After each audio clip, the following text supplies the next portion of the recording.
Welcome to our channel. Today we how to authorize moving money to a high-yield savings for investing, full guide step-by-step clearly. First, start by researching high-yield savings accounts offered by various banks and credit unions. Compare their interest rates, fees, and account requirements to make an informed decision. Once you choose an account, visit the institution's website or a local branch. You will need to gather personal information, including your social security number and identification.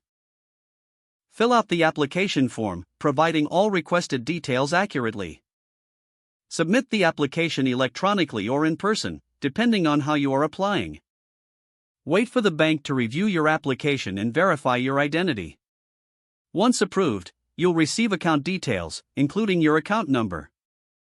Next, link your primary checking or savings account to facilitate easy transfers. Log into your current bank's online portal and locate the Transfer or External Accounts section. Initiate the linking process by entering your new high-yield savings account number.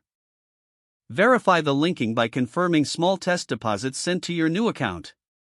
Once confirmed, navigate back to your original account to initiate money transfers. Decide how much money you want to move to your high-yield savings account. Consider setting up automatic transfers on a regular schedule. This can help you consistently grow your savings without manual effort. After completing the transfer, monitor your account statements for accuracy.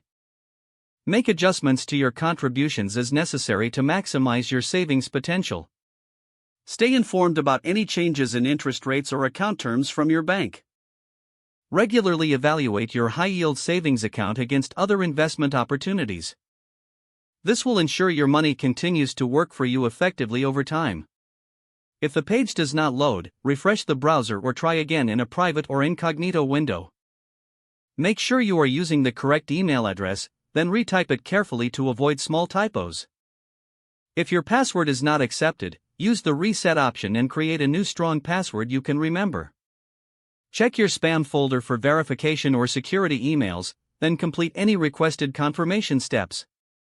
Enable two-factor authentication if available to improve account security and reduce unauthorized access risk. After signing in, review your profile details so your contact information and settings are accurate and current. If you see an error message, note it down and try again after restarting your device and internet connection. Don't forget to like this video and subscribe to our channel for more step-by-step tech guides.